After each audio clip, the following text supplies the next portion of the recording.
From the original play in 1979, written by the same person that wrote West Side Story, a continuation of Musical Month gets a little bloody. Tonight, we head to a hole in a world like a great black pit, and the vermin of the world inhabit it. And its morals aren't worth what a pig can spit, and it goes by the name of London, where we see a barber make his return to not only find his wife, but to get his revenge from a questionable lengthy prison sentence under the alias Sweeney Todd. With the full intention to end Judge Turpin, he will stop at nothing, including sending his deceased victims down Mrs. Lovett's meat pie shop to be the new main ingredient. What could possibly go wrong? So, ladies and gentlemen, may I have your attention, please, as we do a discussion of sorts on Tim Burton's 2007 musical Sweeney Todd and the Demon Barber of Fleet Street. This is a Comic Talker production, and you are listening to a I Will Have Vengeance, I Will Have Salvation edition of Just for Flicks.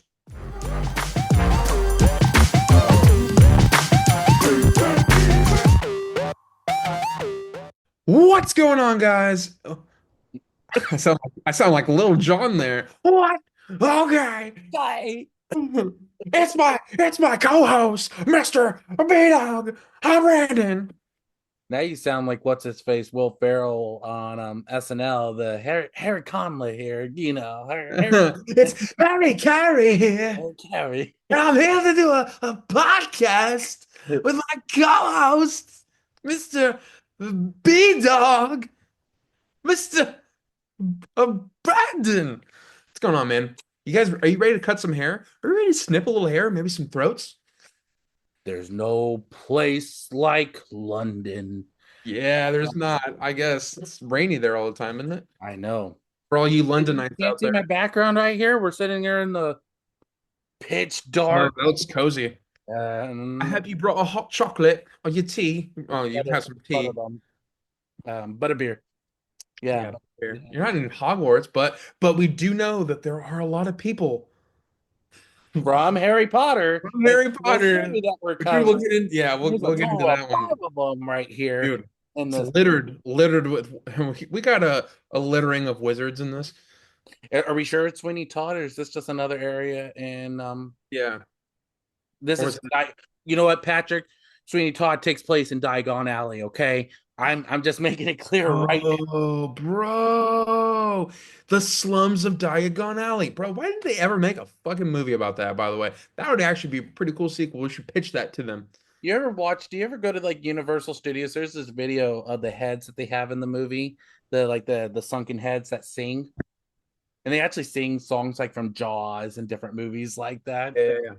So I was thinking, I was like watching this, I was like, and when we talked about the Harry Potter references and stuff, I'm like, bro, this could have just easily been done in Diagon Alley, and we just call it, you know, 9 3/4, That or means every time you see them at one of those cafes, that means they're at Mrs. Lovett's meat pie shop. No. the hangout of the Go Slytherins. ghosts. The hangout of the Slytherins. Like a slithery snake. Like Slytherins. No, I'm excited. We've talked about doing this. And I'll be honest, fans, and I'm out of the two of us, I probably have watched more musicals than you have. Yes. This is a movie I have never seen. I know. When you told me that originally when we were going to cover this, I was a little kind of taken back because I figured with it being Tim Burton, and I know we talked about our love for Tim Burton and his movies and everything. I just figured that maybe, oh yeah, that's a no-brainer. Especially with music, with you knowing you with how you are with musicals, I figured it's Yeah, kind of out of the hand in two, hand that you would have watched this by now. but I think why I was taken back, because, and we'll talk about it too, is Johnny Depp in this film. And it's not that I don't like Johnny Depp. I don't want fans coming at me, oh, here he's going on another rant about another actor he don't care about. No, it's not that I don't like Johnny Depp. I think, But but I think in this movie, when I saw who it was announced and everything like that, I was just kind of one of them. I was like, I'm not sure about that. Like, I just I've seen the original play. I've seen stuff like that, but I've never watched the movie. because I was very hesitant about it. And I think Johnny Depp was the big hesitant in Alan Rickman. And I like Alan Rickman. I think Alan Rickman's a wonderful actor. But Hmm. I think I told you beforehand, I don't know if I can take him seriously trying to sing and then watch something like Die Hard with him or Robert Well, the Snake. that's just acting, though. I think you got to take that element out of it, right? Right. Because they're meant to do these. They're meant to play different roles. You know, you're not gonna. I know. I get it. I get what you're saying. Yeah. In your head, you're like, oh, I just see Hans Gruber, or sometimes, or the see with when it comes to Alan Rickman with me, I always associate him with the Metatron power of the Almighty and the one true hand of or the one true voice of God. Um, I don't know, like I get what you're saying, but at the same time, they're meant to play different roles. You know, they're gonna st there's certain roles you're gonna be like, huh, like that's kind of strange, but I think with it being directed by Tim Burton had a lot to do with it, with the success of the movie, I think. Um, I mean, because this is such a rewatchable movie. I hope they don't try to remake it because I think it's just so well done in the sense of how he does his movies. Like we talked about this before we went on air, but I just think that this was like a perfect project for Tim Burton to take on, or an adaptation of a play, especially. Like I just think it was with the way his movies are, very grim, very dark, horror. I mean, Well, that's what I want to talk about here because that is a point I wanted to bring up because researching stuff for this film, because you guys know I like to go and learn the background of it all. The composer for the film, Stephen Sondheim, right, mhm. has he's very protective of the stage, and many people have wanted to do this, but he's resisted every single person. Tim Burton was the only one he ended up finally caving to because Tim Burton's ideas and the way he wanted to take it kind of fit that theme of what he really wanted from the movie. How he envisioned the how it's supposed to look visually, right? I mean, when they do these sets back then, right, they're not supposed to be, they weren't as elaborate as what you see nowadays on Broadway, right? Well, like not even that. It's like in the play, you don't see them as get as violent as they do in the movie. The movie did it, and even Tim Burton's even admitted to it that that was the reason he did it was to give it that more brutal feeling it needed. Hmm. And when you put it in a cinematic piece, you got to be a little bit more brutal. There's more to show, right? Yeah. There's more to show. You could hide a lot more to it Well, as well. it brings up another good point that, and I think you might like this. Okay, you ready? Some countries and throughout the world, such as Japan, Australia, New Zealand, a lot of others, classified this film as a 15 plus film. Most countries like the UK, India, Singapore, South Korea, Russia, and Taiwan, and a couple others put this as an 18 plus film, making this the first Tim Burton film to be adults only. It's rated R here. It's Can Um, you deny that? Like to me, for how much and gore, it's a musical. I it's mean, a when's the last time, how many rated R musicals have we seen in the last 20 years? Ted. No, I'm just messing. You got Did me. you, did you just say Ted? Ted. Ted's got some music. Sausage Party isn't a musical, right? I know they Oh, got a song or two in there, but that's not a that's musical. not a musical. You don't see it very often. It's not a Sausage Party, the musical. Well, when you really think about it, how many do you actually see horror and musical mixed together? You don't Yeah. see it as often. No, you don't. You really Well, don't. you know what? I'll take it back. They should have made Cats rated R for how horrific that film was. But we won't talk about that film, and you can guarantee we will never talk about it. Um, Because well, I was gonna say this too with I think this played or the way they blended in the music with the story and how the lyrics of the music really like just it threw the story out there where you can interpret it the way I mean it was easy to keep along with, and it was just a nice it just had a nice transition basically of carrying it over to like, oh wow, this is what's going on, this is what's happening. I thought it was so good. I know we'll talk about our favorite music because It's Your musical. favorite song. We got to have our favorite songs. No, but I just loved how it just transitioned right over into how the story's being told. It was just perfect. And I think this is one of those movies, and I think we talked about too, and that's why I was glad we did West Side Story and a couple others that we're going to be doing throughout the month.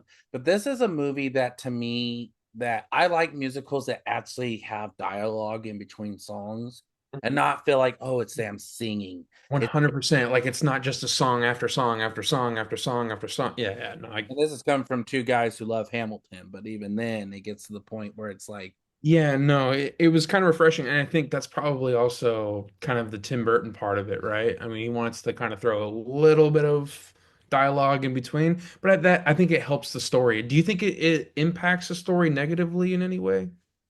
No, the right? dialogue actually helps it proceed more. I Yeah, think there's sometimes where the songs get a little boring to me. like And the one with the little boy and Mrs. Lovett. That one's a little like no, that one, well, that one's good for story, but I just the song in well, general for in me. the show, it's actually an adult who plays Toby, not a kid. Wait, what? So in the plays, it's mostly adults who play the role of Toby, the little kid Gotcha. in the movie. And Hmm. Tim Burton had it as a kid, Oh. which that song probably comes across better if it was an adult, but I feel like it can go both ways. I didn't Maybe they did they change it up at all for the song or because it know. seems like it's kind of catered for the character. I mean, it Yeah, doesn't it's seem like catered to anything. the character. Like, I think he finds comfort in her, right? In Mrs. Lovett, right? Toby Mhm. finds that comfort because he never had that. And now you can tell Mrs. Lovett cares about him.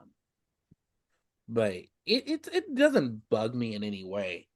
But let's go into it, Pat. You know I like to start our podcast off with how much you think this movie cost and how much it made. How much This do is you think this movie cost? 2007, right? Yep. A And lot it's going not on in the cinematic 21,000. world. It's not 21,000, so trust me, it's not that low. I feel like this movie was expensive to make. Okay. It just kind of screams expensiveness, maybe not. I'm gonna go ahead and say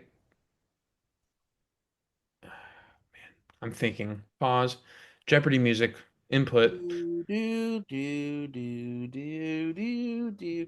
Well, it's Copyright. more of like the Price is Right, right? Da-da-da-da, da-da-da-da, Yeah, da-da. that means you got to come on down, and we don't know if we want that. Come on Yeah. I'm down. gonna go ahead and say they had to make this baby for about 75 million. Try 25 less. Really? 50 Okay. million. Okay. You I weren't far off. have, huh? You weren't far off. No, I think I was being a little bit. I was trying to just think of the times and everything. I mean, that's how we normally do it, right?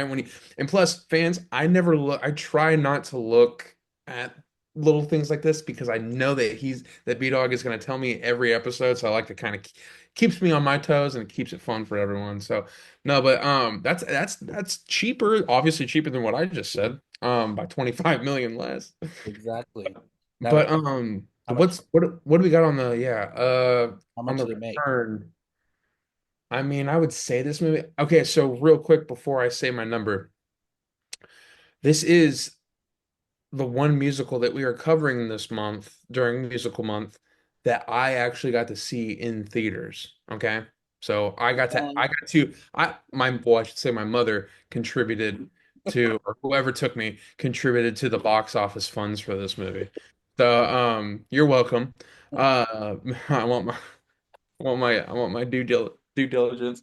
You Uh, didn't get due diligence. You just told me. You just told the world that your mom paid for it. So your mom should get the due diligence for contributing to the box office. um, Maybe you get contribution for buying the candy in there. probably was popcorn and root beer. That's usually my go-to. Exactly. Ice cold Barks root beer and some buttery popcorn. I'm telling you, See, that's just mine is a pretzel and popcorn. ooh, Anytime. hey, you got double carbs. Yeah. If I'm Carbs gonna on go to carbs a on movie, carbs. I'm What do you got for a refreshment? Coke. A peach Coke with no ice. A peach Coke with no ice. Peach flavoring Coke. No You're way. a fucking monster. Get out of my face. You know what, Mister? I think I contribute to the And this podcast. podcast is over. We appreciate everything you guys have done for us tonight, but we're going to be cutting this episode, much like Sweeney Todd did. Um, no, but Mr. alluding Mr. back in to this the chair. return, alluding back to the return of the money that they got for this, I'm gonna go ahead and say that they probably brought back 200 million, Less. 163. You want me to tell you the sad part is you're still 10 off, but it's exactly 153. Okay, look at that. 153,384,000. Not a bad return though. Can we all agree? Oh yeah, but opening weekend Over 100 alone was near million. 10 mil. Opening weekend in the US was about 10 mil. And it Hmm. grossed about 52 mil or about 53 mil in the US and Canada alone. Yeah. So It's it was already success. It already made its profit or money back. yeah. What do you think? I wish it had a breakdown of what everyone earned. I'd love to see that. I Like, think Johnny Depp had to get something big for this. The three big actors, I think, in this film had to get something, but out of the three, well, you got to think too, timing wise. Look at this. I mean, this is right in the middle of the Harry Potter movies. So Alan Rickman was doing this, and then he also got Bonham Carter just about to go into Harry just Potter. about to. I mean, because what this was made in '07, right? Or It '06 was or released. '07. It was released in '07. Okay, so what? I'm trying to think what Harry Potter movie was out then. Think it was just. I think it was Yeah, just. no, she had actually because she's in five. She's not in four. I think she's in Order of the Phoenix is the Yes. first movie she's in. So Order of Phoenix, I think, came out right around this time. I don't have anything in front of me. I'm just kind of going off Yeah. And of my Rickman was Potter already knowledge. there, and even Timothy Spell, who plays Pettigrew I and wish I would have said his name. I really just wanted to kind of refer to him as Peter Pettigrew the whole Peter episode. Pettigrew. Still am. I just kind Johnny of Johnny Depp wasn't in there yet, but he comes later on. And JB Campbell Bower also was in Harry Potter. and who is that again? That in the movie, Anthony Okay. And who does he play in? Sweeney Todd, or in Harry Potter. Yeah. Let me look it up. I can't remember off the top of my head, but I believe he was one of them. Oh, he's in the Fantastic Beasts and Where to Find Them Oh, okay. franchise, but that's also the same as Johnny Depp, Same world. Yeah, yeah. Same same thing. world. But this is to see. I was reading on this, and that's what we were talking about a little earlier. For how much Tim Burton really had to go through to get Johnny Depp Hmm. and Helena back or in this film, because you know why it was hard for him to get Helena into the movie, right? Or why it was looked down upon. Well, nepotism, right? Well, because yeah, they were dating. They were Yeah, I mean, it's kind of he's still kind of doing the same thing. I mean, look at Beetlejuice, Beetlejuice. Yeah, his girlfriend or his I don't know her name, but Tim Burton's girlfriend, current girlfriend, because he's not with her. He's well, he's not. not, Helena and him are still friends that I know of, Yeah, but yeah, yeah, they're not married anymore though. But his new girlfriend, that Monica Bellic. oh, Um, that's his girlfriend now. oh, that's what I'm saying. If you look back, No that's why way. I don't like her. So and I found that out like after I watched, and it's funny because when I watched the movie in theaters, I was like, I don't get her character. Like No, it's she's not in the movie very much. doesn't make sense. Like why is she there? It was that's kind of the same way I felt about Willem Dafoe, but I felt like Willem Dafoe had a more purpose than she did. Uh, but yeah, and then I found that out after the fact. I'm like, well, bro, that makes all the fucking sense in the world that she's in that movie. Well, well, to see like I was reading on this to see what they had to do to get him Johnny Depp in it because they the problem was is when Steven Sondheim, right, or Sondheim agreed to Tim Burton doing it. There was a catch. Pretty much, he released it if the composer would maintain casting approval. Okay. So Burton went right away and said he wanted Johnny Depp for Sweeney Todd.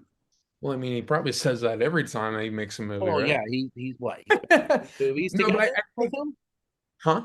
This was the seventh one of them together. And I think it was Corpse. He did Corpse Bride right before, and then I want to say after, before that it was Sleepy Hollow. So it'd Yep, been a Sleepy minute. Hollow. He did Ed Wood.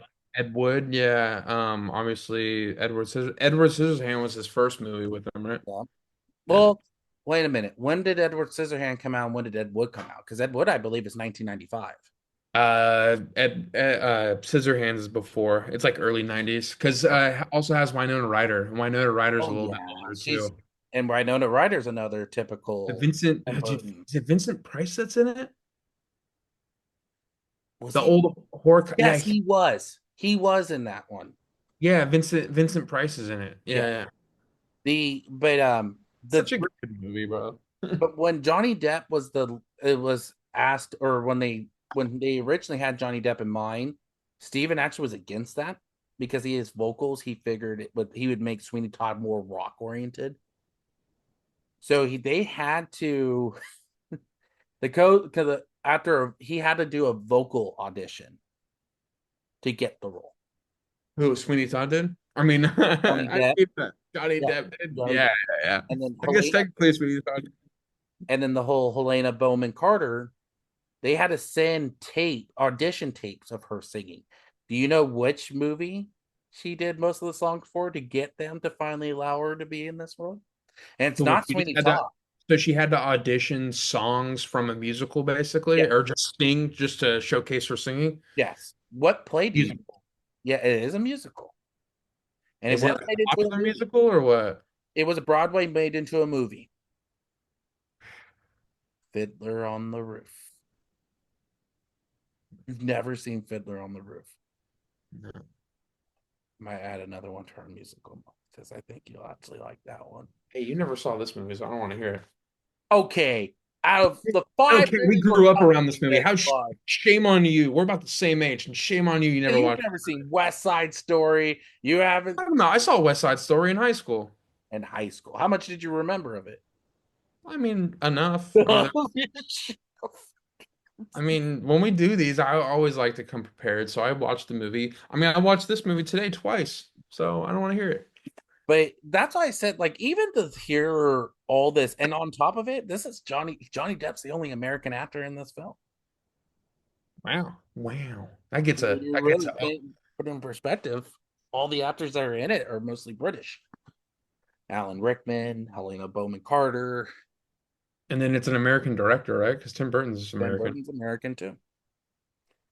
As I said, it speaks volumes. I always forget about Corpse Bride too, don't you? That seems like I a like Corpse Bride. I think Corpse you- Bride is a really slept on film. it is. I forget Very about it. It's slept one on. of those I always forget about. I think Sleepy Hollow has another one of those I'm for it, but I'm not for it. Like, crazy ass cast, dude. oh, I'm not denying that part. Crazy cast. I just think it kind of messes with the tale a little bit too much that it gets to the point where it's like, okay, end this. Johnny Depp was the best performance of the movie. Johnny Depp's Ichabod Crane in that was fantastic. Ichabod Crane. Everything else about that movie, no. What's his name? Ichabod Crane. What's his name? Ichabod. Hmm. Ichabod Crane. But again, here, you want me to be honest? This is weird. You bring up Corpse Bride, and we'll talk about Helena and Johnny. How many movies do you think they paired in together? They were in Corpse Bride together, right? Yep, they As were a the husband and main. wife. Yeah, they were the main woman in Yeah. the movie. So they're in that. There's a lot. Why do I want to say she's in Blow, but probably not in I don't Blow? remember she's in that, but in total there were 7 movies they acted together. Okay. This is probably my favorite one with them in it. I just feel like their chemistry really goes. Oh yeah, and I think that was another thing. Like their chemistry together, really, their characters just bounced right off each other so well, blended so well. I mean, there's obviously that kind of there's that tension, right? There's that at least from her side of things, he's kind of like a no remorse kind of guy, obviously. And he's right, and also one thing we didn't really mention too much, but at the end of the day, he's there because he's trying to get revenge on Turpin, but also find his wife, Right. right? So, and I love that deceitfulness from her character in this movie. just because there's a lot of times in this where she's kind of deferring him away from what he's really trying to do. And she's like, you don't need her. She's gone, blah, blah, blah. Can Um, can I pitch something to you there? Because you yeah. bring up a good point. I know Turpin's the main villain here, but Oh no, she's for sure the number one villain, oh, bro. that's why Thought I about, was when yeah, you yeah, no, I thought this. Yeah, I thought about this. No, go ahead. Sorry. when you really look at her in this film, she's the one instigating it. Oh, 100%. 100%. She's gaslighting the shit out of him. Yeah, like Yeah. she's the one that tells him, and then when you see, which we'll get to later on, that his wife's really not gone until he does what he does to her. Yeah. It You can just tell at that moment. That's when I went, Mrs. Lovett is the main villain. Yeah, there's a lot of good still shots of just like especially with her, but she shows a lot of good expression in this movie. Oh yeah, I would say I would say out of everyone in this film, I do think she has easily the best performance. I think this is I think in my opinion, this is her like this is my favorite movie of that's like hers. her best film to me. I think personally. I think with this film with her though, with Helena, it's Helena just plays a really good role. Every time I think I like Perfect for her. roles where she's a darker character, where you get that feeling because she was in Charlie and the Chocolate Factory, Tim Burton's version of it. And she's the mom. Yeah, nobody cares about that. She's there. Yeah, that's another Tim Burton movie. I forget. Oh, That is a Tim Burton movie. That was I one of dude, his worst films. he was knocking them out like But back to back to back around this that's time, man. probably and that's another Johnny Depp film on top of Yeah, it. Not my favorite one, but Christopher Lee's in that one too. People forget about that. and I do think that rendition of the Willy Wonka story I think it gets so overhated because I enjoy the shit out of that movie. See, I think if it was Got the great music in kids, it, by the way. like I'll be honest, in that movie, and we'll get back to topic. The kids in the movie are better than Johnny Depp's. The original's better for Willy Wonka alone. Wait, say that one. I didn't get Okay, that. so the kids in the new one, right? Okay. They work better in the newer film. The kid, And compared to the old film. yes, I got you. but I when it got you. So comes you're to saying like the kids roles in the second one and who played the kids in the second one or fit in their Charlie and roles, the Chocolate yeah, Factory? they fit their Yeah, they just no, I 100% agree. Especially with Mike TV, I think yeah. that whole Even sequence. Charlie, I thought was a Oh perfect. yeah, they got a lot of better in-depth character development on him for sure. But when you go to Willy Wonka, Johnny Depp, this to me, that role, Willy Wonka, that was like to me his worst role to me. I get it, and I Just I didn't like just, the character. I just think with obviously, so it's Charlie and the Chocolate Factory was the original title, right? I think it's Willy Wonka in the Chocolate Factory. I thought it was Charlie and the Chocolate They Factory, and then they reversed. made it Willy Wonka and the Chocolate Factory. But then, so that's the thing. There's just for me, sometimes I have to block it out because it's two different movies.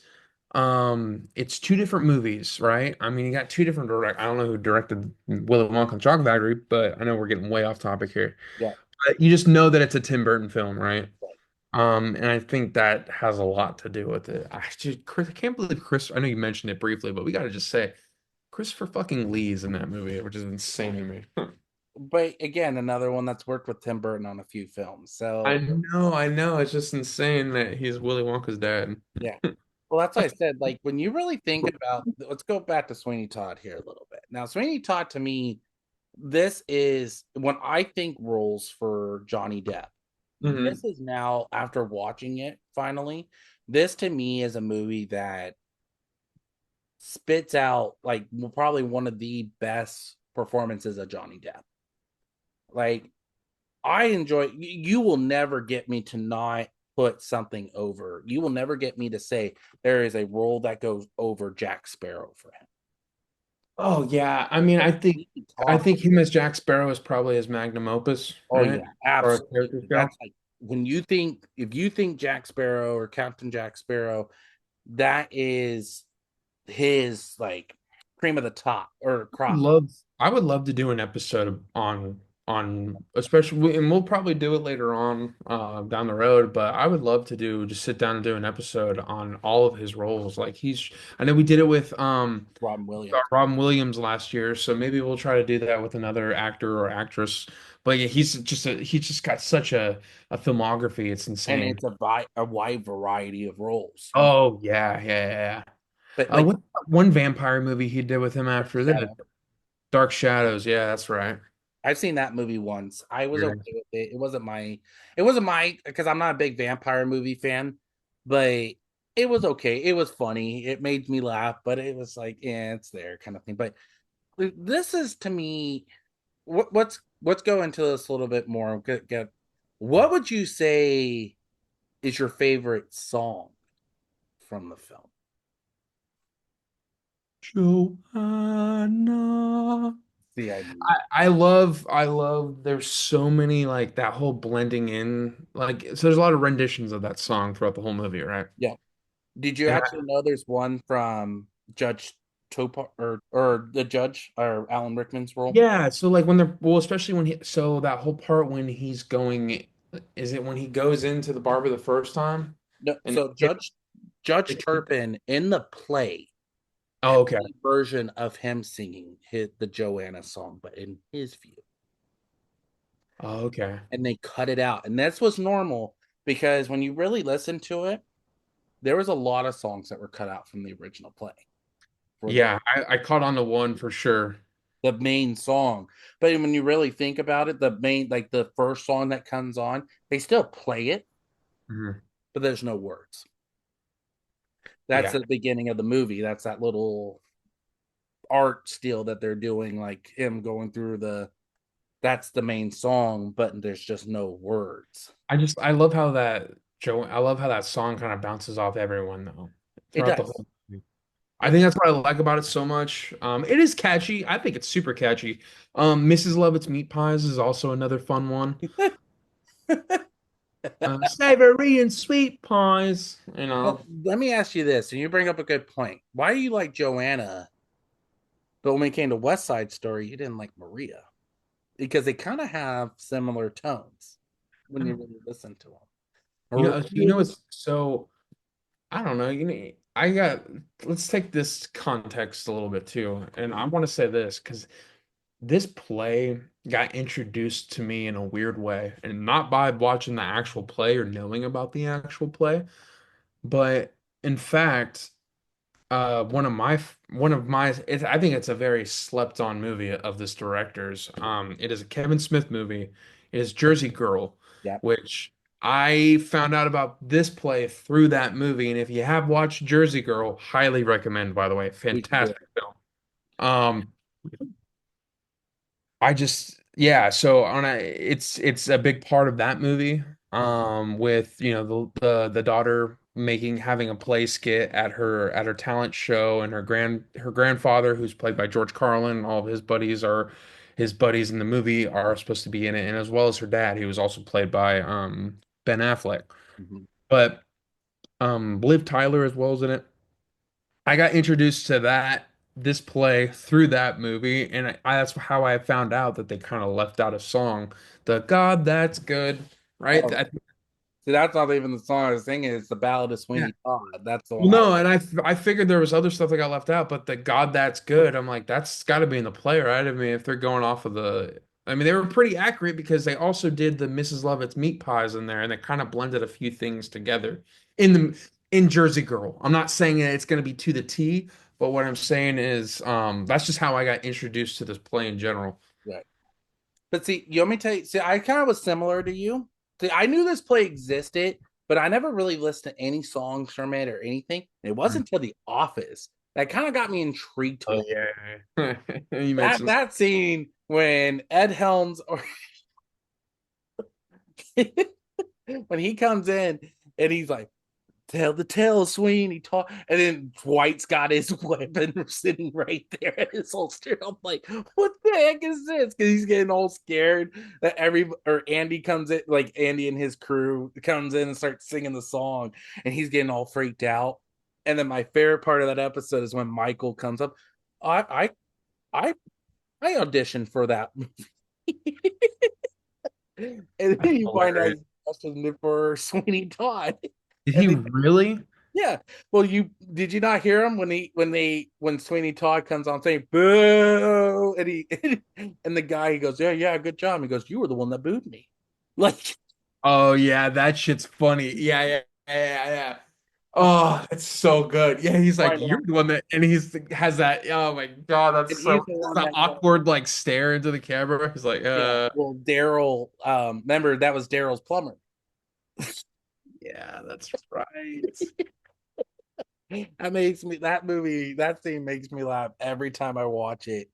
And it's, but going back to this, my song was probably My Friends. That song and melody Hmm. works so well. It just, my friends, like, and then you have Mrs. Lovett's coming into it and singing her part in it. And that's just where you finally get kind of her conniving kind of side coming out. Like, I'm your friend too, you know. It's a very dark song, but it gives me one of my favorite shots with his knife, and he goes, my arm is complete. That is one of my favorite shots in the whole film, is when he has like his arm all stretched out, going looking towards the mirror or to the window Hmm. after that song. That's one of my favorite shots in the whole film. But it's just a really good it's just a really good part of it. Now, the song that I would probably say I liked, Mrs. Lovett's and Sweeney Todd's kind of banter back and forth, was Pirelli's Miracle Elixir song. And they talk about Mm. it smells like piss, kind of like that. That right there gave me that vibe, like they're going off each other really well there. Like, Oh, and can we just say, since you're there, Sacha Baron Cohen yes, is so good in this. Like, I think he's such a the unique actor in obscure. Obviously, he did Borat the success of Borat a couple year years after, prior to this. yeah, I mean, dude, I remember when I saw this in theaters too. I was like, I knew at the time because Borat was a big deal when it happened. I mean, he also did Ollie. Remember the whole Ollie G series he did? yeah. But you got to remember, there was a big movie he was in before this. He was in Talladega I was Nights. thinking nights. Well, it came out yeah, same year, year No, before. it was 2 years before. It was 2005, buddy. Was it? 2005. Um, Ricky, Bibby, dude, dude, that dude. Jean Girard. Nobody plays jazz at the pit stop. Sasha Baron Cohen in this movie, he makes me laugh. Who calls my elixir piss? It's just the way he does it.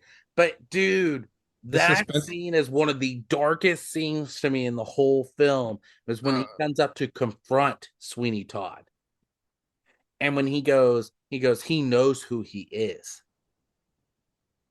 and he goes, "You're Benjamin Barker." I got when he said that, I got that vibe of him in Talladega Nights, like you Benjamin Buck guy. Um Just say, I love crepes. Aren't claims. those like thin little pancakes? Yeah, they're really good. It's just Just say, I like real thin pancakes. no. This is America, buddy. But that's why I said he is so good, and for how small of a role he has in it, but I how know, man. And I gotta say, like his. Go ahead. Sorry. no, but like how it sets it in motion more. Mhm. And then at that point, it's not even him going after the people that wronged him. Yeah. It's going after the people now who do wrong in the streets. And get in his way. He's kind of ruthless when it comes to that, and that's another thing too. It's like that's one of my favorite scenes in this movie is the scene where Sasha Sasha's character is basically off in this scene, and it's just that whole sequence of him, still being alive through everything, and then he's like opening up the chest, and everything's still alive. Yeah. Like, oh man, dude, I remember seeing that in theaters and just being like on the edge of my seat just because it was so suspenseful because he had other people coming in, and then he had the blood dripping out of it, so it's like, oh, it's gonna get caught. Um. Well, You like know, the scene when he tells Mrs. Lovett to send up the kid, and it's like, no, no, don't do it. Please don't do that scene. Like I'm like already dreading that scene mhm, when he tells them to bring up the kid after he does what he does to yeah, I was like, no. wild. Or even the part where the older gentleman or the younger kid, but I forget the dude's name. The, The young kid that sails in with Sweeney Todd at the beginning. oh, I know now who you're talking about. I was like, what are you Anyway, it's that part where he's about to take care of Turpin in the Anthony? Anthony. So and then Anthony comes in last minute and disrupts it, and I just love that whole sequence because he's like his anger, and he's like, "Get out, get out!" Oh yeah. Johnny Dude, it Depp was does just so good. Johnny Huh? Depp was really good. But do you want me to tell you the other song that really gets me and how their chemistry worked Mhm. was Johnny Depp's and Rickman's. Yes. And especially with the Pretty Woman song when Pretty they women. actually sing it. Pretty. Yeah. Like I told you I was really shocked. Yeah, I was really shocked Rickman really could carry a melody. Good That man. he did a I think, really good job. bro, I think he did phenomenal for it being a musical. I really do, man. I don't think there's any bad performance. I think this movie was just so well casted with everyone, like the pieces kind of aligned really well together. You might sigh a little bit, but I do think that, especially, and we talked about it earlier with the project that Tim Burton took on with this film and the way he made it. Obviously, he got the okay from the writer and everything. The So crew. I just think that this movie, obviously, we talked about its financial success, but it had obvious success because of that. And I just think with the perfect pieces aligning for this movie, man, it stands the test of time, dude. Like I know Alan Rickman's no longer with us, rest in peace.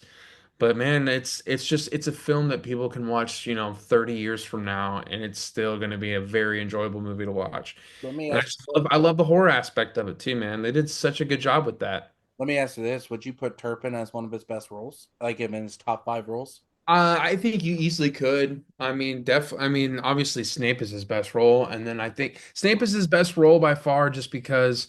Well, I was gonna get to Gruber in a second, but I think I think Snape is more iconic just because it was a total of 8 movies he was in.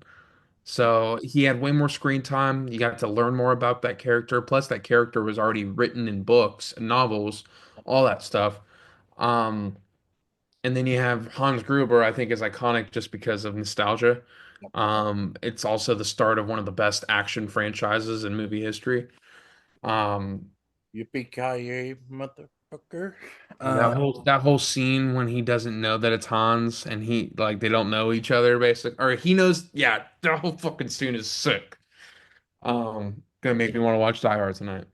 I'm not gonna watch it. So then Greatest Christmas movie of all time. that's not. It's not a Christmas movie. I just want to fucking trigger you a little bit. Just like Batman Returns is a great Christmas movie.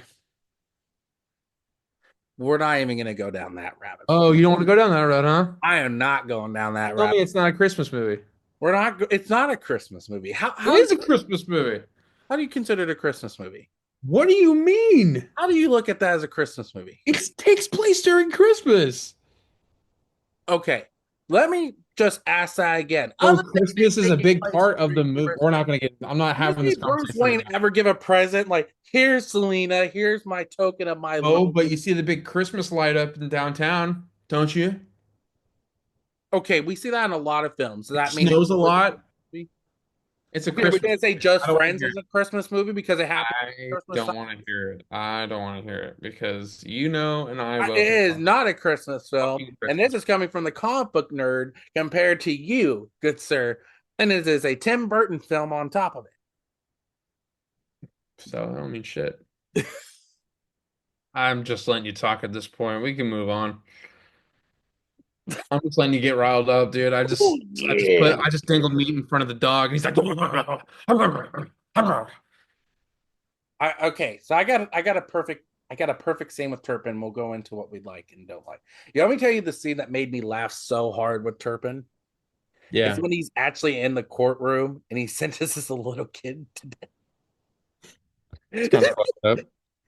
This is the second time you've come around, so in order to teach you, we sentence you to death. And it's like, Ladies and what? gentlemen, we know what Brandon's into now. He's No, into well, just like even Pettigrew. Now you got me saying Pettigrew instead of Beetle. Like it is Pettigrew, bro. He's fucking Ron Weasley's rat. but when you see him just sit there, he's like, ooh. Or could you imagine all the shit that could have been saved if Ron Weasley just let that cat eat his rat, bro? Like that's We wouldn't have something I always think about. we wouldn't have seven good movies then.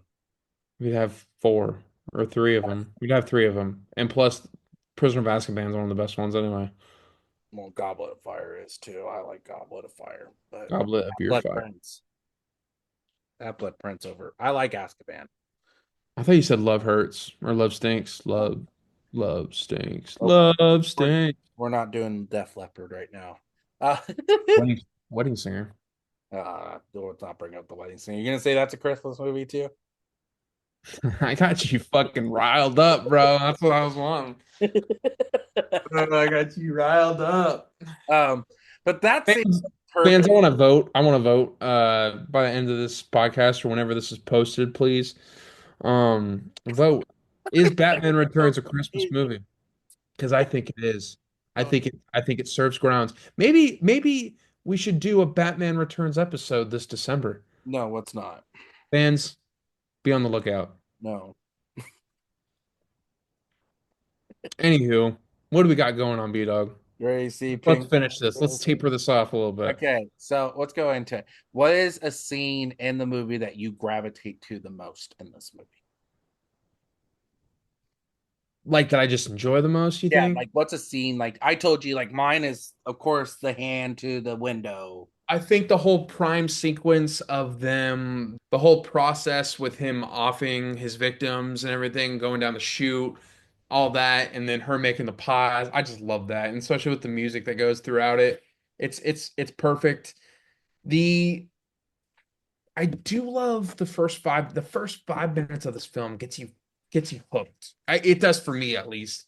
Because you really see like, okay, you can definitely tell like when this movie starts, like, okay, did we even talk about, hold on, real quick, the introduction, like the credits rolling and everything, the whole Yeah, animation oh, they I made brought with it this? up that we had the animated feature because you had the song, the main original song from this, Yeah. but you don't hear the words, it's That's just right. the music. Hmm. And it's good, it fits the theme, but it just didn't feel the same without the words. Like when you really think of that play, you think of them because I feel like I granted, and I get where Tim Burton was coming from with that. But when you had that moment where it's like that is probably one of the biggest songs from it, and you took it out, But wait, I mean, they play that song more in the movie though, don't they? well, that's part of the score. Like, and again, that's why I said I'm not upset about that. Well, that too, but you gotta think too, like it's an art. You're talking about the introduction, right, with all the credits and stuff. I Yeah, don't think they're gonna put vocals. It just wouldn't. I think it kind of take too much away from what they're showing you because you guys look at all the work that's done with all the visual work that they had to, and that's all animation, right? right. They did that whole sequence with the blood going through the gears and everything, and then it trickling down. I Then you think get it's the mate I think it's grinder. fine because I think it's fine because you've seen it in. I can't pick any movies off the top of my head, but there's times, especially movies that have bigger scores, there's gonna be different renditions of the main title. You're gonna hear it interlooped in different ways. It doesn't bother me. I see why it can kind of bother you a little bit, but I also think it's pretty normal. Just And think of and, it that way. and It's a that's what very normal thing. and that's what I wanted to mention. It's not that I was upset about that. Yeah. I like that they incorporated into the score throughout the film. So it didn't bug Mhm. me.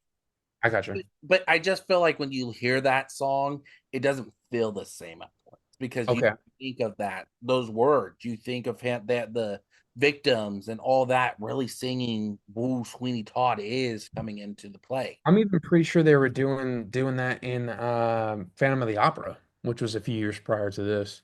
I mean, Yeah. the same thing where they had the, the I forget what song Oh, it I'm was. glad you didn't choose Phantom of the Opera. That's just I'm I not a am big, not a fan I'm of not it. a big Emmy Rossum fan. Shameless is all right, but I didn't like her, and I didn't like Patrick Wilson in that film. and it took me forever to realize that was Gerard Butler. Yeah. As I said, like if you go original Phantom of the Opera or like the first remake, I'm fine with it. But if it's the newer one, and I'm good. But let's so let's go into it, Pat. What would be the scene that you gravitate to? Yeah, it was that whole sequence with the process of them making the meat pies and everything. And then I just think because it's the main premise of the movie, right? That's the main. I just like it so much because you really you really see what those characters are up to, right? You see what they're known for through this story, right? Um, I wouldn't say it's a scene in particular, but I gravitate more towards um Helena's character, Yeah, Lovett, this is Lovett. just because of how deceitful she is. I just think. Oh, you gravitate to her because she's deceitful, just Well, like did no, no, no. Batman during her Christmas I film. gravitate towards her character development is what I really gravitate towards. I just because I and she just makes every scene that she's in better. I agree. Like every scene I see her in this film, it brought like I get it. You're not supposed to like her either because it's like we said in the beginning of the podcast, right? When you really think of this film, she is 100% the villain. It is not even Like Turpin. more of a villain than Alan Rickman. Alan Rickman. I mean, Alec Rickman at this point is just Like Turpin he's is a villain. Yeah, Turpin a is villain. No, he's a villain, but like a very corrupted villain. a corrupted villain, and also like look at the point of when this story starts. We haven't seen how Turpin. I mean, I guess there's flashbacks and whatnot, but like I don't know. There's just a lot more shadiness that goes on with Lovett, right? I mean, there's just so much, and especially with how the characters bounce off each other, right? I mean, Well, like even Turpin, when he finds out who Sweeney Todd is, that is like to me, that's why I said if we talk about like it felt like a bittersweet moment because right before he offs Turpin, right? He offs his own wife off without knowing who she is and realizes that at the end of the film. That's why I said when you get that scene where he finds out and he does what he does to Mrs. Lovitz, oh, 100%. It's like, yeah, you deserve that. Yeah, like you who deserved what you got. But that's what I said. I brought up the scene with that. Was there a scene in this film that you did not? I just didn't like the scenes with um Lovett and what's the boy's name? Toby or Tobias. Tobias. Yeah, I just all their scenes were kind of just lackluster to me. I knew why they were important, but also I like with the whole one where she or where Tobias or Toby like wants her to like run away, right? They want to run away together. Yeah, And I guess that's kind of where you bring in that adult part of it, or the role of that character being an adult. That kind of makes more sense yeah. now that I'm thinking about it. Yeah, and I wasn't a big fan of Peter Pettigrew's singing or any songs that he was in. Beatles. Oh, the one where he's singing to Turpin. I was just like, that would probably be the song that I go, no. Yeah, let's scrap that shit real quick. Yeah, like Ron Weasley's wet. Ron Weasley's wet. Juan Weasley. Wand Weasley. Oh my God. That's perfect. But that's why I said, like, when you really get the notion of that and everything, it's just like that. Pardon me, sir. I hate that song. That is probably the one song that annoys me every time I hear it because it's just like, okay, get the song over. When he's singing when they're coming out of the courthouse and he's singing on like the shave, like to go get a shave and all that. Yeah. That song annoys me. so badly. And the scene I probably didn't, that song I would say is one of the scenes.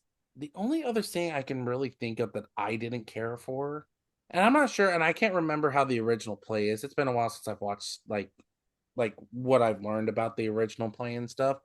But like even Joanna, I kind of felt was kind of lacking a lot. Like for her to be one of the main focuses of the movie, it just felt lackluster.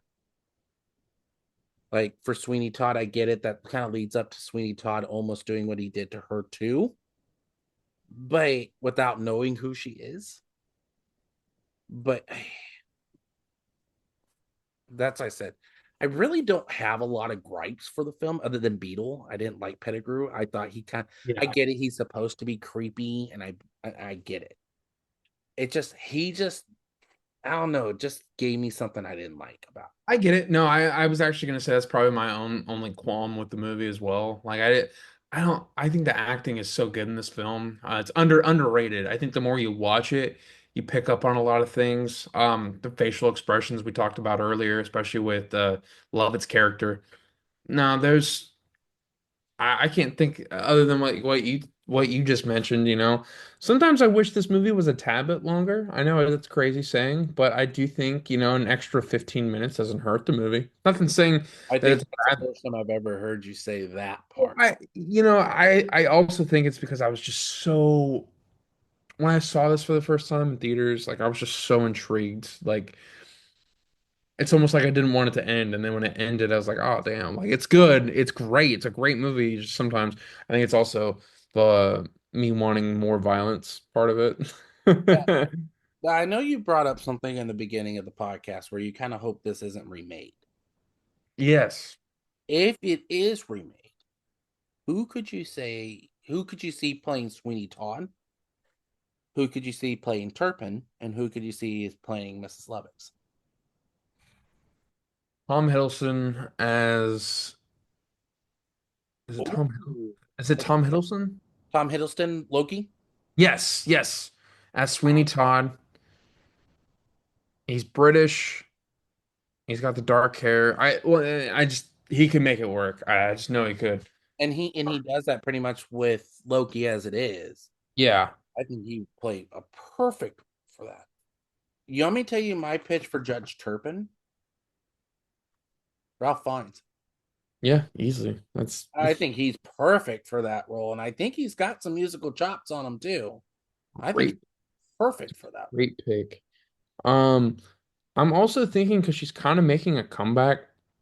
I think Mrs. Lovett can be played by Keira Knightley. Knowing that she's a little bit older, I just think I do think she's a great British actress. You could go with Emily Blunt, but Emily, I just don't. I don't see Emily Blunt doing a role like that. I Like could, but my thing with Keira Knightley, I just think that she has enough range to kind of go as a more deceitful like a more deceitful character like that. yeah, You said Turpin with Ralph yeah. Fiennes, right? Mhm. Yeah, that's a perfect pick. Anthony, if this was 5 years ago, I would say, man, was that younger kid? I always forget his name. He was in Skins. He's in that Renly movie with Nicolas Cage. Nicholas. Uh, Nicholas Hoult. I think he would be He, great for Anthony. yeah, he well he's gonna be the new Lex Luthor. Yeah. Oh, Yeah, fantastic. that's I what I like said that. when I I like saw that a the lot. when I saw the trailer. I loved him in the Menu. Well, he was Beast in X-Men, other than Kelsey Grammer. But that's why I said like for for Sweeney, if he didn't ruin his musical chops, I could have probably saved Walking Phoenix. I don't like that. I don't like that pick. He's older, but I think he did have musical chops, and I think we've seen him do Johnny Cash for crying out loud. Yeah, I don't know. But if he didn't ruin it with the Joker, then I would have said absolutely. But now with the Joker, no, thank you. I would never pitch that ever again in my life. I'm not a big Joaquin Phoenix fan. Like I can't think of one What about Javier Bardem? some Russian coin toss. I would Yeah, even as Sweeney Todd. Sweeney. I think it's a little out there, but he can sing. I do like Tom Hiddleston, Right? I just think he would do great singing. but who would be Mrs. Lovett? That's what I was saying, Keira Knightley. I Oh, do think you chose Keira Knightley. as Mrs. Lovett, she seems like she could sing. I don't know. She's older. I just think it would work with her, especially with where she is in her career. She's had a few couple things come out, or a few things come out. I don't know. I like her. She'll always be my Elizabeth Swan. But I would, let me tell you one. If like say somebody like Tim Burton would do maybe it's because I just watched Pride and Prejudice for the first time. it, I'm a little fresh. It's a good movie, by the way. Recommend it. Who are you thinking? You look Rosie O'Donnell. no, God, no. Um, you want me? There's a couple. You have to hear me out. Okay. If it was Tim Burton doing it again, Winona Ryder. Easily. Easily for that role. Yeah, for That niche. I like that. Like Especially you if could you made even it now. say, well, you could even say like Jenna Ortega's kind of getting up there too, but I'm not sure she has musical chops on. So I can't really say that. No.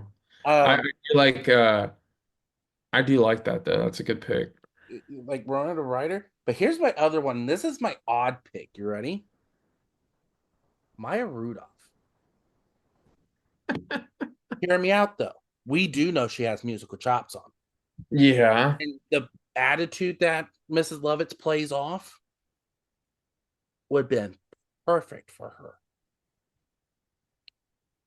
She's got yeah, you said musical background because her mom's Minnie Riperton. Well, I would pitch those two, or I'd pitch even like Stephanie Beatrice, because we do also know she has musical chops. We're covering a movie that has her in it where she's singing, Yeah.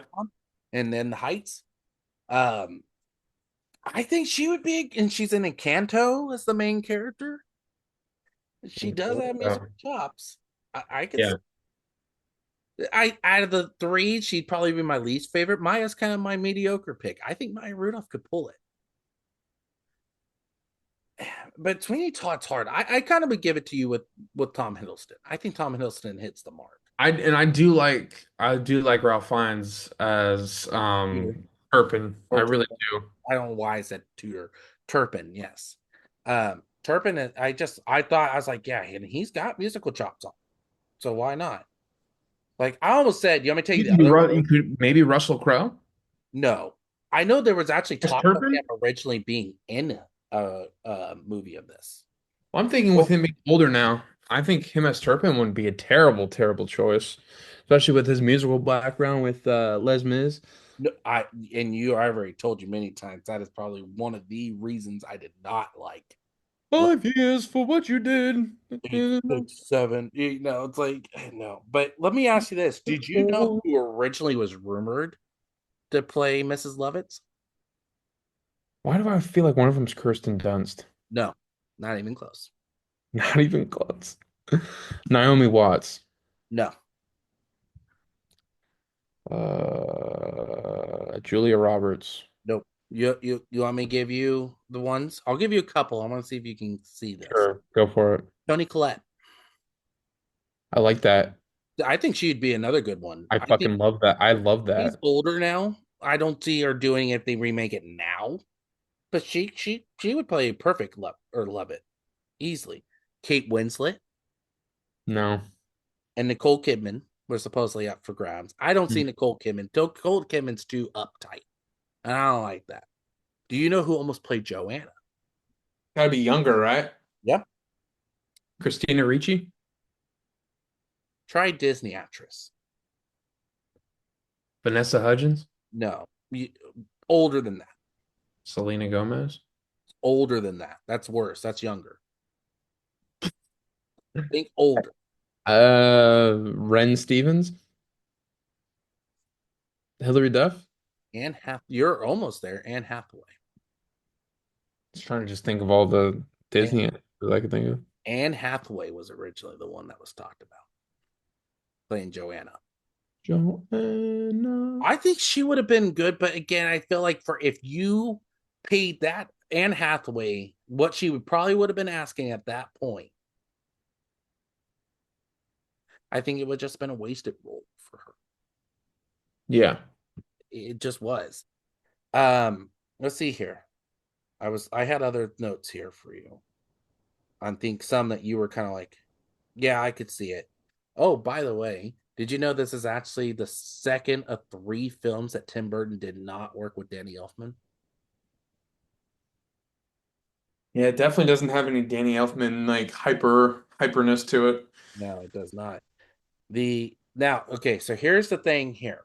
This film had been in development for over 25 years. Holy shit. At that point in time, hundreds of actors were considered for the role or attached to the project to play the role of Sweeney Todd. Here are some of those actors. You ready? Some you'll know right away. William Hurt, Michael Douglas, Oh wow. Harrison Ford. Oh wow. Harrison Ford, I do not see doing it. No, I don't There's either. no way. I'll tell you the ones after I go over some of them that have been attached to it, and I'll tell you which ones I think would work perfectly. Okay. Dustin Hoffman, Robert De Niro, Al Pacino, Richard Dreyfuss, Jane Hackman, Robert Richard Dreyfuss. So random. Robert Redford, Jack Fuck out Nicholson, of here. Steve Martin, Tim Curry, Kevin Kline, Did you just say Steve Martin? Steve Martin. And you want me to be honest? Out of all those actors, he's one of them I would actually consider. I couldn't take that seriously at all. I would be able to. I think Steve Martin's very underrated with Sirius, but that's not my top pick out of those actors. You want me to tell you my top pick for that is? Yeah. Tim Curry. Pacino? No, not even. Pacino, like, if Oh, you look at Martin, I would not look at Pacino that way. I, Say hello to my little friend, like he sits there in the barber chair, like, this is my little friend, and just waving his little knife around. the eyes, Chico, they never lie.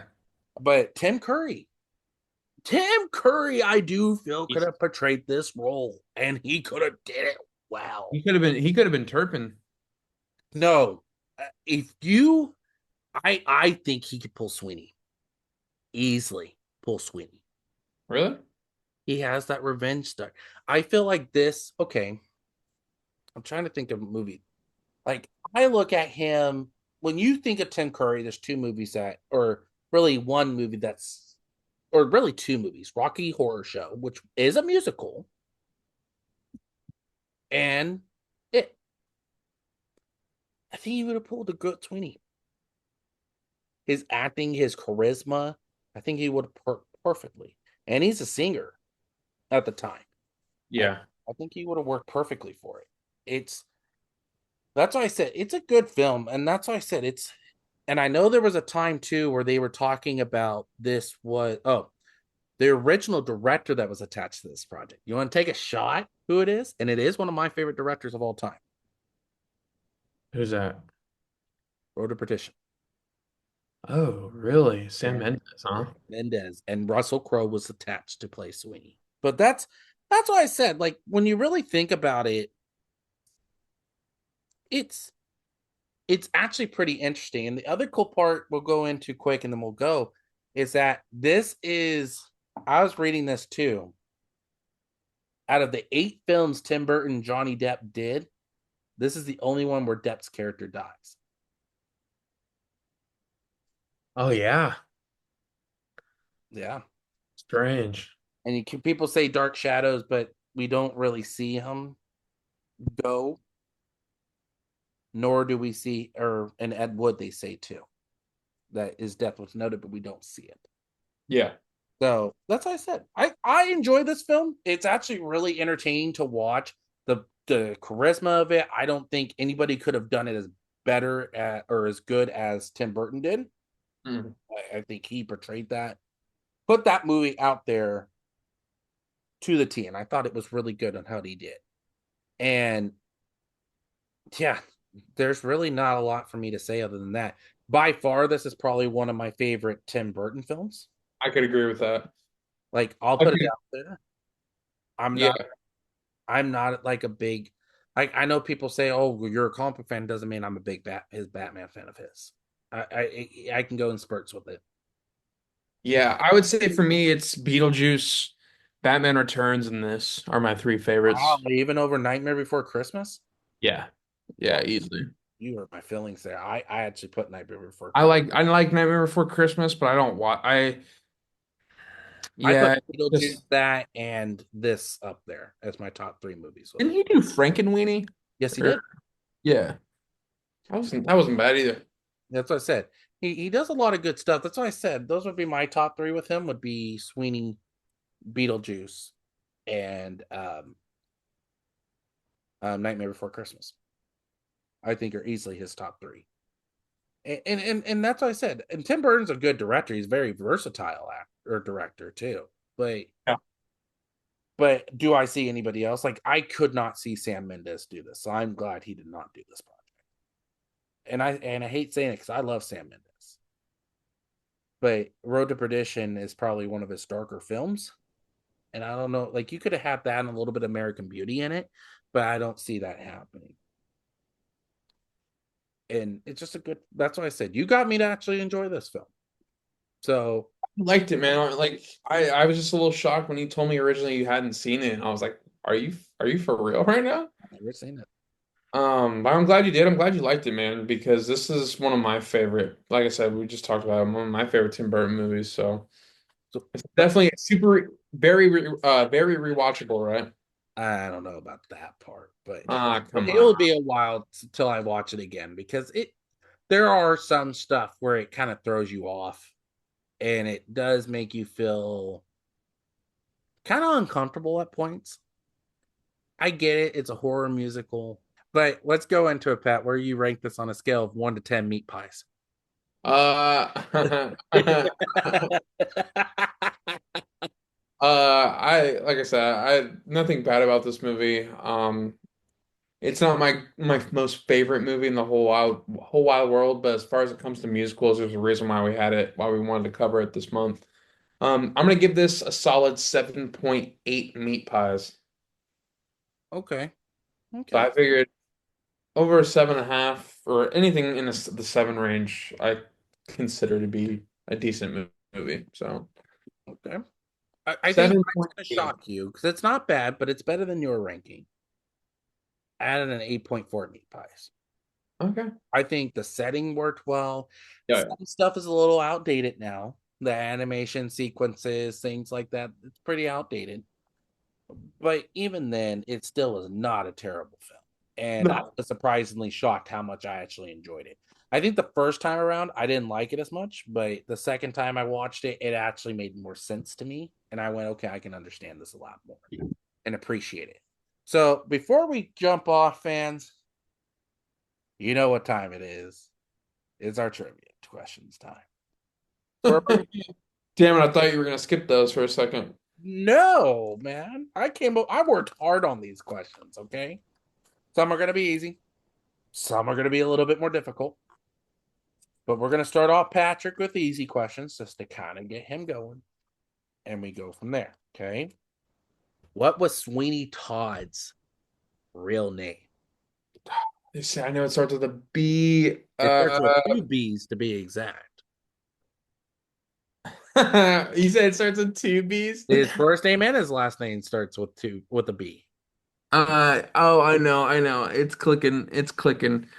Benjamin Barker. There you go. And Benjamin. what made me kind of remember it is Bob Barker. It's Bob Barker's son. Yeah. There's your next one. Why does Todd off Pirelli? Corelli? Pirelli or Sasha Baron Cohen's character.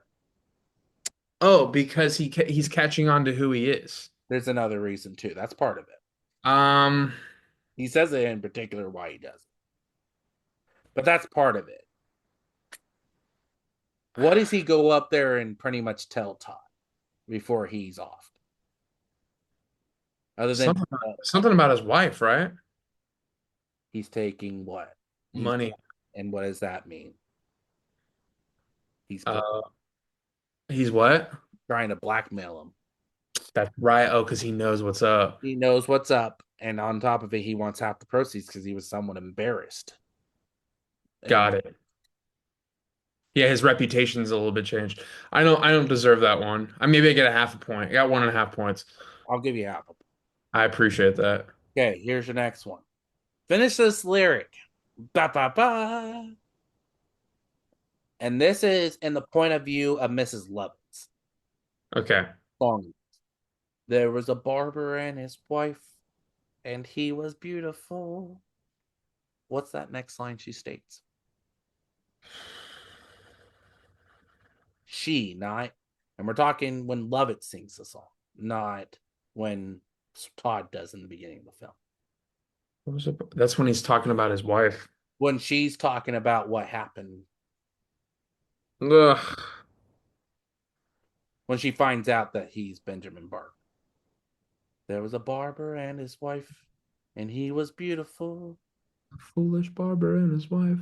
No, that's his line. That's right. I don't know now. A proper artist with a knife. Ooh, that's such a hard line right there. It was a barber and his wife, and he was beautiful. A proper artist with a knife. Dude, that fucking slaps. All right, you ready? Here's your next one. No, I'm Who's the not. only person Tobias or Toby sees drop through the chair chute? Oh, Peter Pettigrew. You need the real name. I'm not taking Pettigrew. Bro, dude, we just come on. It starts with a B as well. It's a bug when you really think about it. Now, Oh, Beetle. thank you. Beetlejuice. I was like, I swear, if you don't get that, I was like, what the heck's wrong with you? I was like, Imagine if they had Michael Keaton as Sweeney Todd. no. Want to get nuts? Let's get nuts. Let's get what's your last one. How many shaves does Todd actually complete in the film? Not offing people. How many does he actually complete? I'll give you a hint. Turpin does not count the first time around because he did not complete the shave. There's only two people, or there's only How many completed kills does he have? how many completed shaves does he have? And in the movie, how many times do you see him actually complete a shave without offing somebody?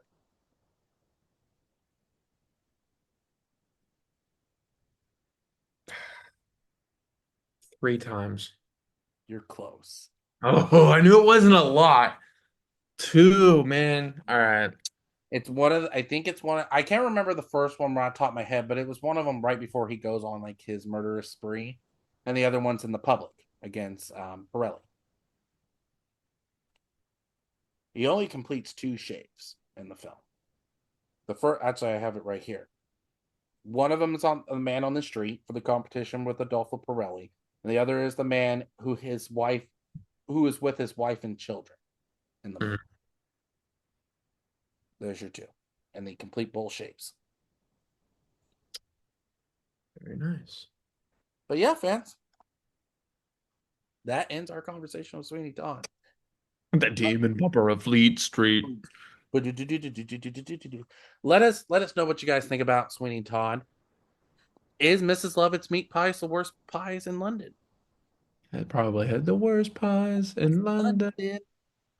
Um, what did you think about all the characters in it? Is Sweeney Todd really part of the Harry Potter universe? Let us know in the comments. The ghettos of Diagon Alley. You can check us out, J4F Podcast on Instagram, Facebook, and TikTok. You can also check us out for other great movie content on Spotify and YouTube. If you're watching this on YouTube and you like this content, hit that like button, subscribe to the YouTube channel, and hit that bell notification so you never miss an episode. I'm going to turn it over to Patty B to take us out. Yeah, thank you guys for everything. Thank you for following us on this bloody path of musical entertainment. I was trying to figure out a word for that. Thank you, B-Dog, as always. And remember, we do it just for flicks.